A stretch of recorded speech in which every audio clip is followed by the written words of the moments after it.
The following program is a special presentation of the Big Ten Network, produced in association with the University of Wisconsin.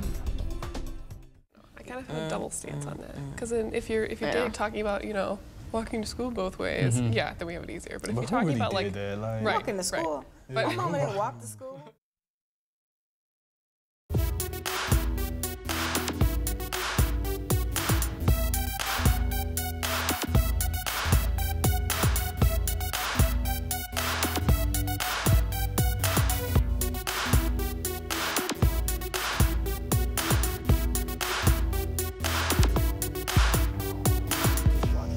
Outside of oh yeah, I got family there outside too. Of, yep, outside Chicago, closer to Gurney. I got family there too.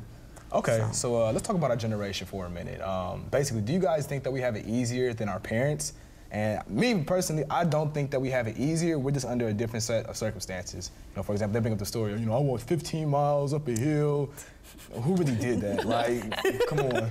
So. I disagree with that. I do think we have it easier. I mean, we have access instantly to news, entertainment, information via the internet. I think we consume more. We're on some level like a generation of self-gratification. I think in a lot of ways we have it easier. I think it's more like they haven't seen the kind of problems that we're facing. Like there never was a terrorist attack on domestic land. Not that that was a huge thing. They never had that. That happened in Pearl Harbor, which is, you know, hundreds of miles off the coast of California. So they never faced an economy that was this bad, particularly. Like my parents weren't born in the 30s, so like during the Depression. So I don't, you know. Well, I guess my mother's a lot younger probably than some of your parents, and so I feel that I don't think that my mother had it as, you know, as harder than we do. My mother went to school in the 80s. My mother had access to computers. What I feel the challenge is for my mother, though, and my father, would be to keep up. It's because they don't have the access that we had in high school with hands-on contact with the new technologies. Yeah. And so they're not as savvy. My mother's not as savvy with a lot of the things going on today. But with all this changing technology, you could say that our generation's at a disadvantage because things are changing so quickly and so rapidly. We have to keep up, and we have to keep up and learn all of these, not just technology, but just different ways of doing things and what's socially acceptable and what's not.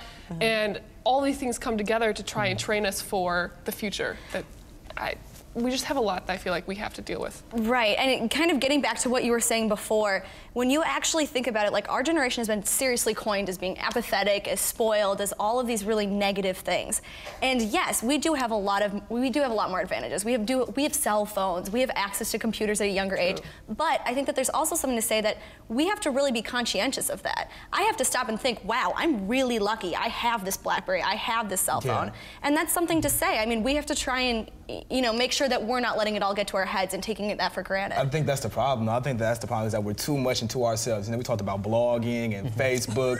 Who really has time? Like, my dad would never think about, you know, let me go and fix this on Facebook and fix my status. Well, I'm hungry now. Like, Well, I mean, I guess if you think about it, do you think that our generation is leaving our parents behind?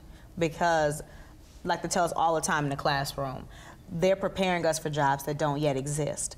And so in those jobs, these are all of these new, fresh ideas that are coming about. I mean, going green, our generation has really coined the term going green. And so it's on our shoulders to actually go out and find these jobs and create these jobs in this entirely new system within our economy. So will our parents be, you know, apt to that, you know? I think that it's our responsibility, though. I think, like, this is the way I was brought up, is that my dad always told me, you have to do better than me.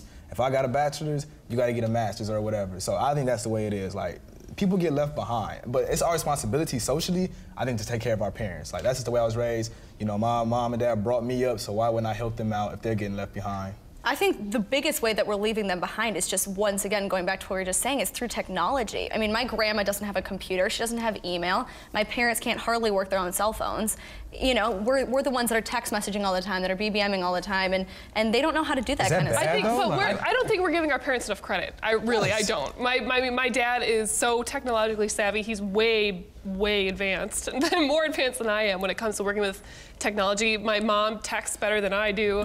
I mean, I don't think. Mine do not. People might not give our generation enough credit, but I don't think we give them enough credit either. I agree with Meredith on this. My grandma actually used Skype for the first time the other week. Seriously, she was on Skype and I was talking to her via the internet. It was fantastic. I was thinking, my grandmother's hip. She's learning it. It may take longer to digest, right? It may be harder to learn it initially, but I think once you kind of once you are able to interpret that technology and that sort of new knowledge set, it becomes much easier. I don't think that it's a bad thing that we're leaving our parents behind. Like I said, I think that that's what happens generationally. Like, we left the cavemen behind. Like, it just happens. We left them behind if they freeze. But you know, whatever. That's just how life happens. It's the evolution. But once they have kids, survive.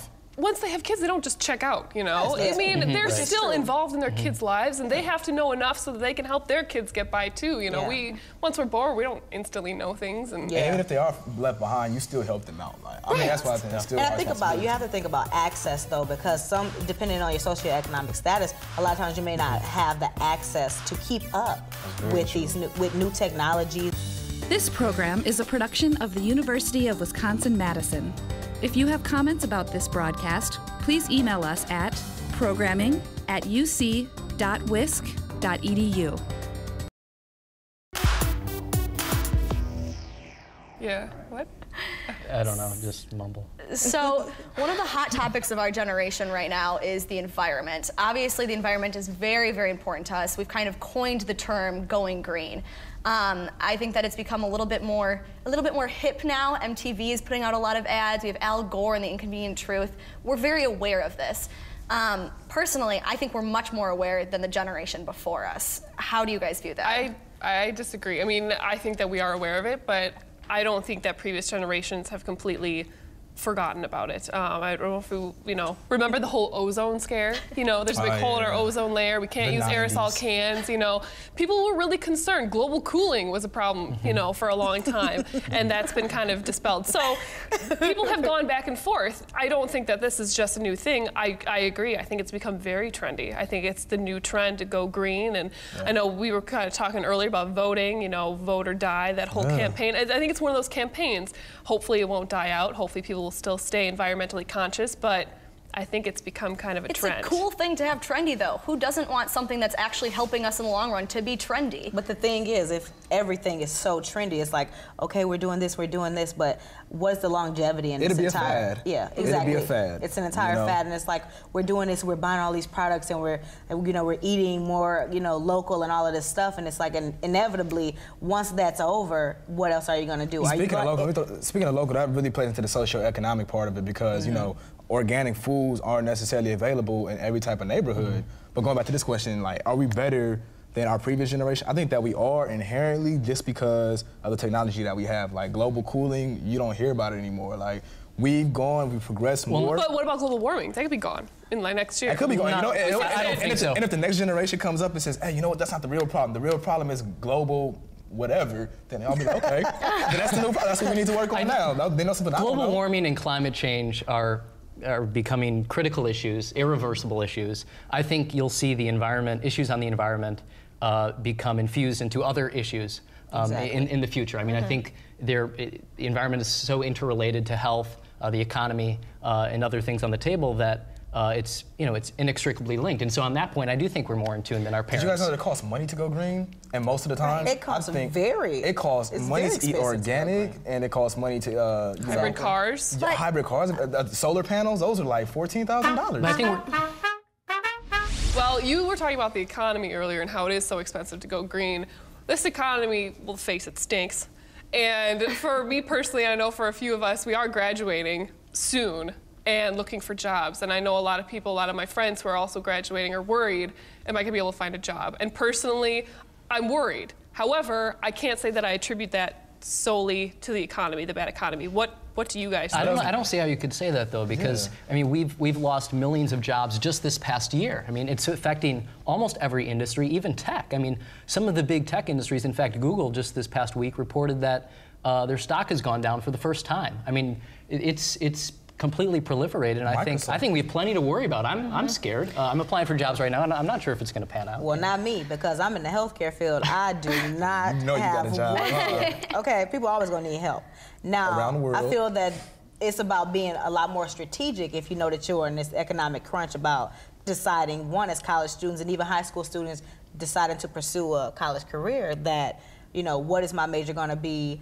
And, you know, how am I going to get myself out there with these internships and all of these programs so you need to be able to market yourself, create a brand for yourself so that, so you won't feel the crunch, because I'm not sweating at all. Honestly, though, I think that's irrelevant. I've had 5 internships, and I feel so unprepared for this economy right now. Maybe it was the wrong one. No, I mean, no, but I personally am interested in the nonprofit sector, and calling around to places right now, they're on a complete hiring freeze. The government is another thing I'm interested in. They can't hire anyone right now. Bonuses are all being cut. There's just no opportunity there, and that's really scary, especially for someone, I don't know, with my major particularly. I think it's frightening. And what else could you attribute it to rather than the economy? Like, what other reason would there be for all these massive job losses and, you know, hiring freezes and things like that? I think it's definitely the economy that's doing that. I don't see what else it could be. I understand. I mean, okay, fine, yeah, the economy's bad, there are lots of jobs, but I would be scared either way, regardless if the economy's good or bad, going into the job field trying to find a job. And I feel like a lot of people are just hinging a lot just because of the current situation. And I'm deciding whether or not to go to law school right now based on the economy. I'm thinking I'm going right now instead of waiting a couple years because there's no jobs right now. You got to be passionate about law school. Well, like, I mean, obviously, I know I'm going, that's a but very I'm just common saying thing. I'm making a decision to go People now. enter graduate that's school. one of the reasons. Like, that's one of the reasons I'm going straight into law school, that's what I'm because saying. it gives me a couple more years time to pay off my loans,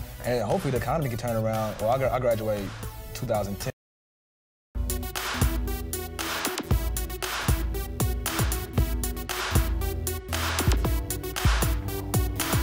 guess we're start things off because we've already started it. Yeah.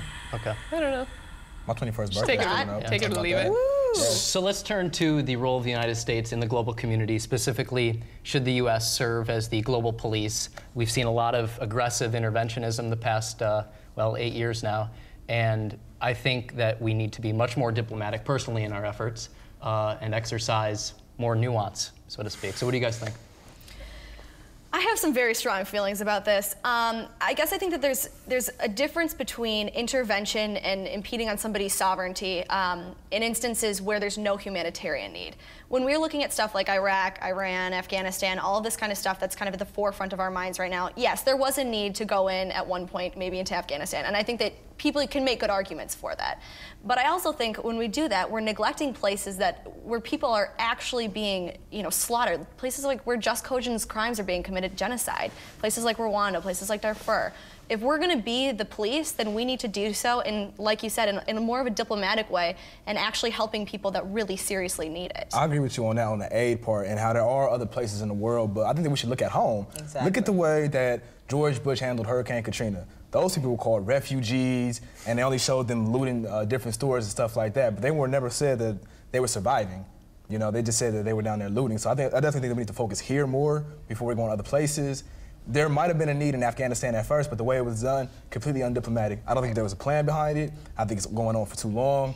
When it was illegal under all international law. And if we, as the hegemonic country, if we start to neglect international law, then what kind of a message are we sending out to the rest of the world? What business? Is it our business, really? Like, that's the question I have. Is it our business to go over there? And we have our own problems. We're in a horrible economy, a lot of stuff going on in this country, so. I feel like they frame this as national security. We're going over here for our personal national security. We've got a lot of national security issues on the home front. Let's figure those out first. Yeah. Well, I think the reasons changed over time. I mean, it was national security, then it sort of shifted to democracy promotion. Right. I think in the future we won't be able to get away with what we did. Exactly. I mean, China and India are rising countries. Economically, they are taking a greater share of the global GDP, and I think the U.S.'s role is going to diminish slightly, whether we like it or not.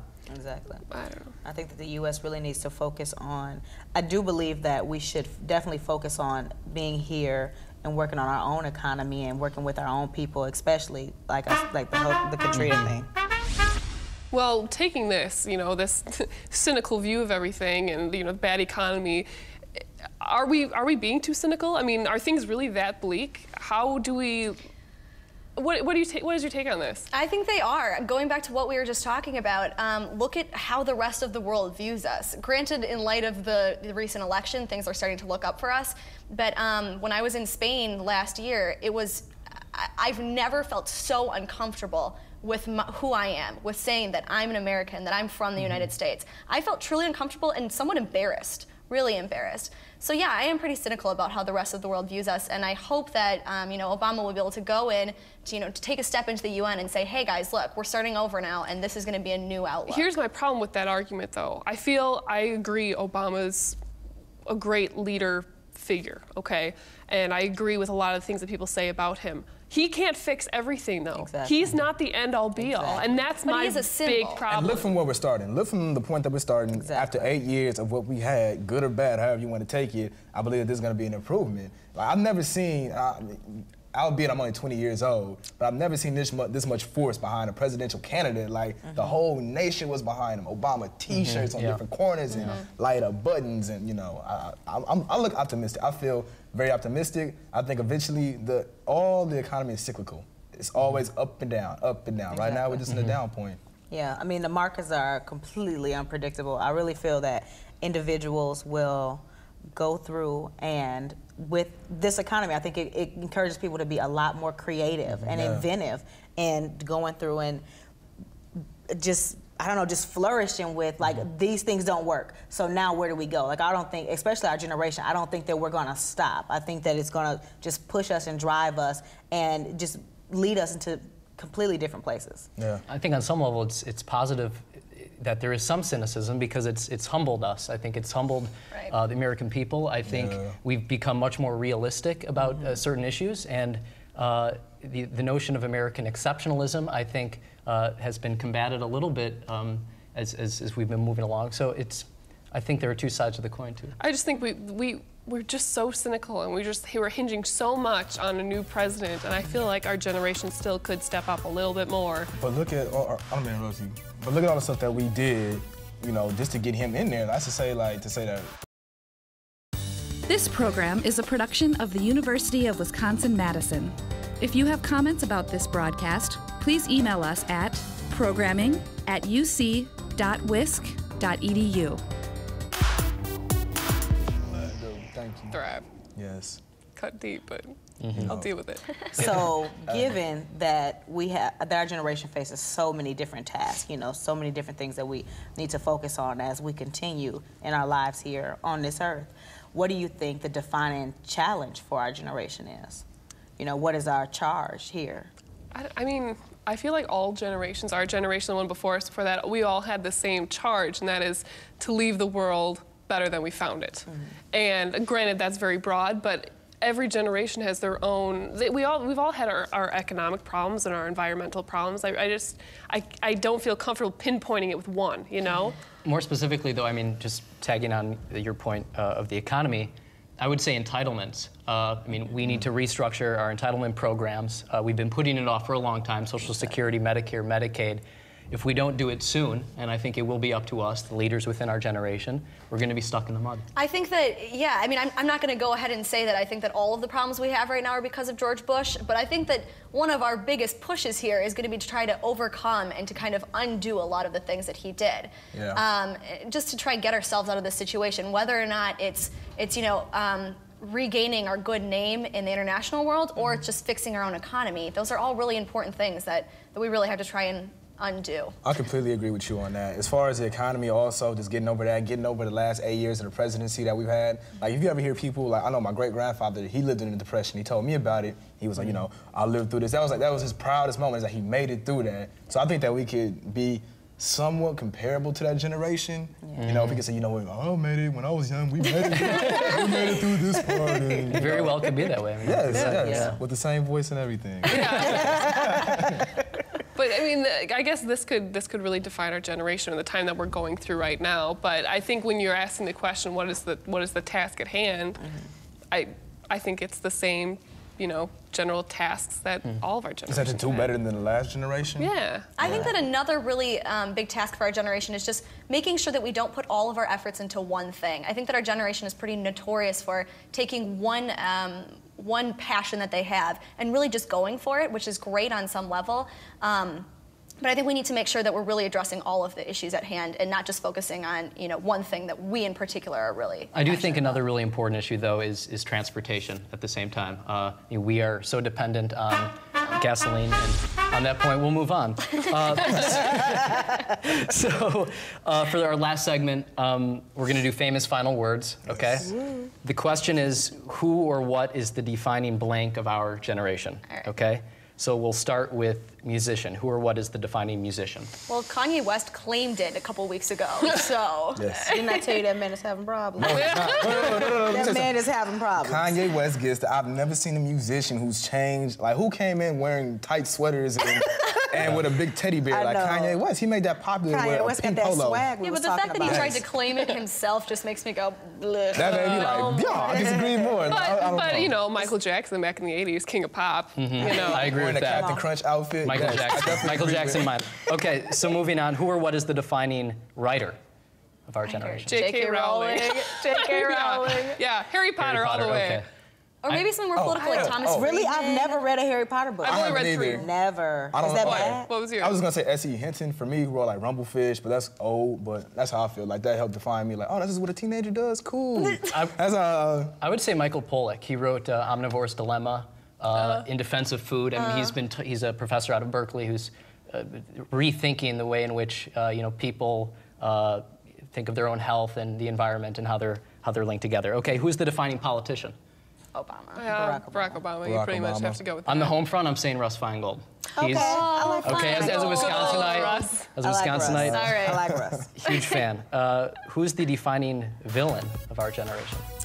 Oh, man. If I want to be a really big George brat right Bush. now, I could say George Bush. Yeah. I second. Okay. I second Really? that. That's so. I second that. Well, what about It's too extreme. It's a But strong he did word. steal- what about Saddam Hussein, right.